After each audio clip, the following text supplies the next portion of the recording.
Kembali lagi bersama kami Kristen Katolik menjawab. Alkitab pada abad pertengahan.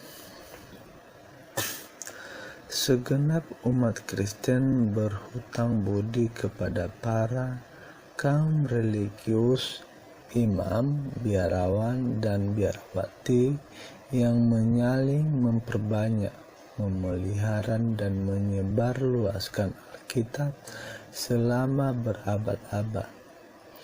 Para biarawan adalah kaum yang paling terpelajar pada zamannya, dan salah satu kegiatan utama mereka adalah menyalin isi Alkitab. Sedangkan biara-biara menjadi pusat penyimpanan naskah-naskah Alkitab ini. Umumnya, masing-masing biara-biara di abad pertengahan memiliki perpustakaan sendiri. Tidak kurang dari para raja dan kaum bangsawan dan orang-orang terkenal meminjam dari biara-biara ini. Para raja dan kaum bangsawan itu sendiri bersama para paus, uskup, dan kepala-kepala biara sering menghadiahkan kitab suci yang diberi hiasan yang indah kepada biara-biara dan gereja-gereja di seluruh Eropa.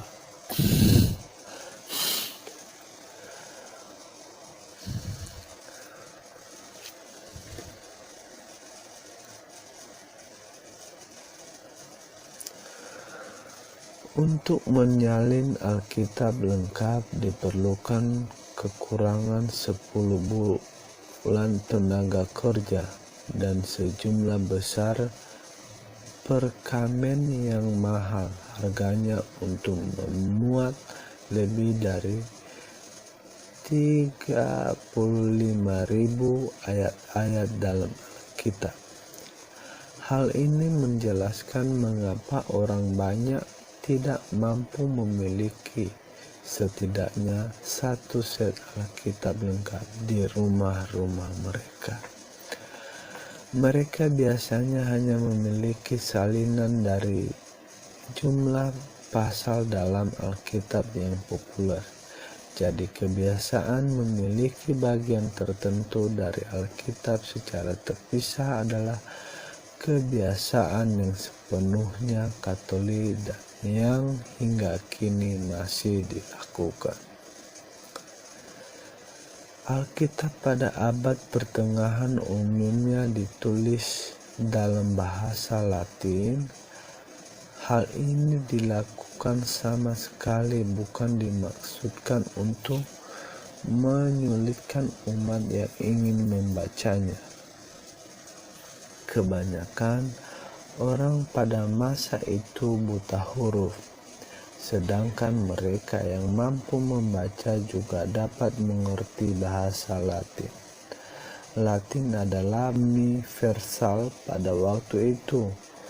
Mereka yang mampu membaca lebih menyukai membaca Vulgata versi Latin dari Alkitab. Oleh karena kenyataan tersebut, tidaklah ada alasan kuat untuk menerjemahkan Alkitab ke dalam bahasa-bahasa setempat secara besar-besaran.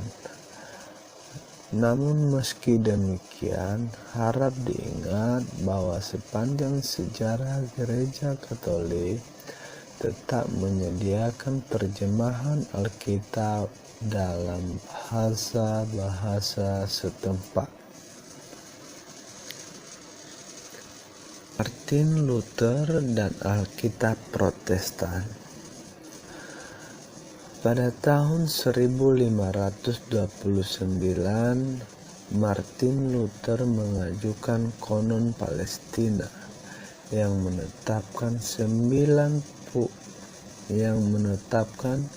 39 kitab dalam bahasa Ibrani sebagai konon Perjanjian Lama, Luther mencari pembenaran dari keputusan Konsili Gemenia yang adalah konsili iman Yahudi.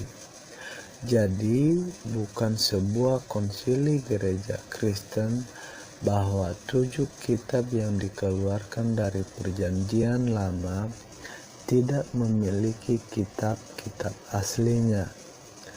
Dalam bahasa Ibrani, Luther melakukan hal tersebut terutama karena sejumlah ayat-ayat yang terdapat pada kitab-kitab tersebut justru menguatkan doktrin-doktrin gereja Katolik dan bertentangan dengan doktrin-doktrin baru yang dia kembangkan oleh Martin Luther sendiri.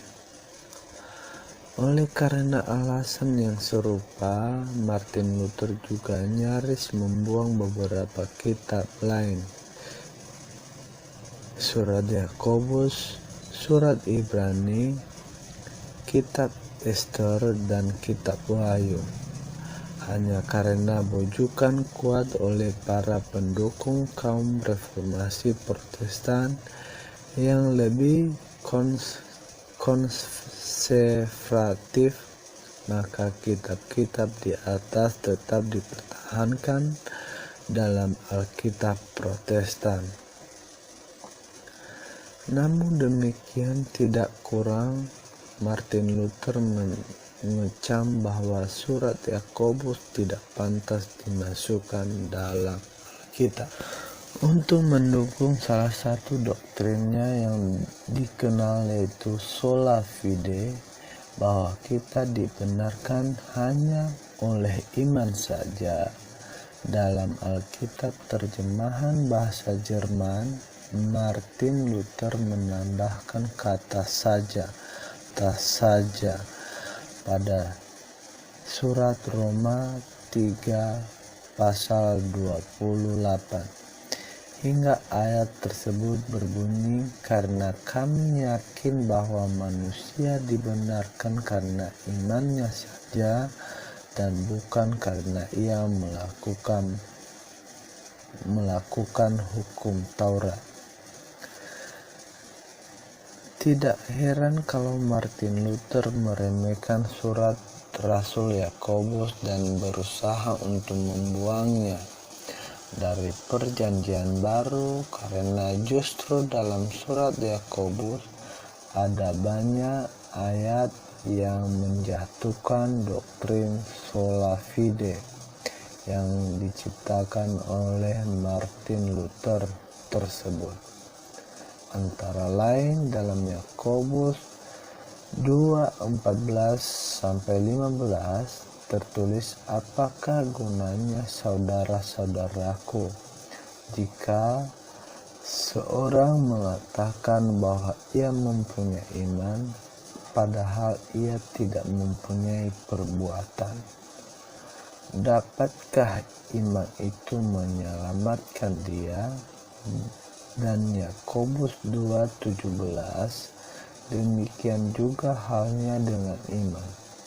Jika iman itu tidak disertai perbuatan, maka iman itu pada hakikatnya adalah mati.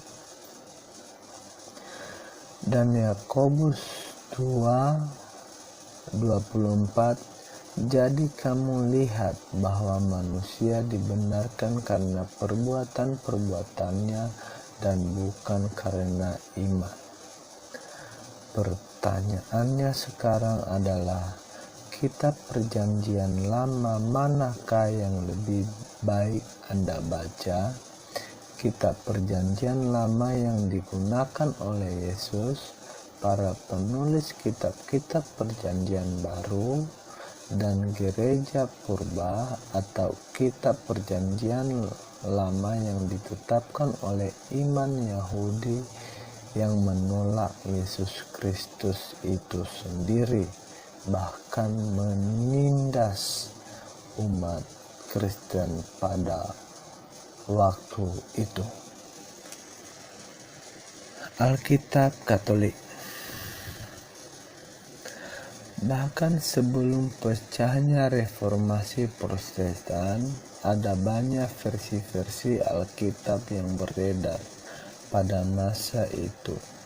Banyak di antaranya mengandung kesalahan-kesalahan yang disengaja, seperti dalam kasus kaum bidah, penyelewengan ajaran gereja yang berusaha mendukung doktrin-doktrin yang mereka ciptakan sendiri dengan menuliskan Alkitab yang sudah diganti-ganti isinya. Ada juga kesalahan yang tidak disengaja oleh karena faktor manusia, mengingat pekerjaan menyalin Alkitab dilakukan dengan tulisan tangan, ayat demi ayat, yang sangat memakan waktu dan tenaga. Oleh karena itu, Konsili di Florence pada abad ke-15, para pemimpin gereja menguatkan keputusan yang dibuat pada konsili sebelumnya mengenai Alkitab.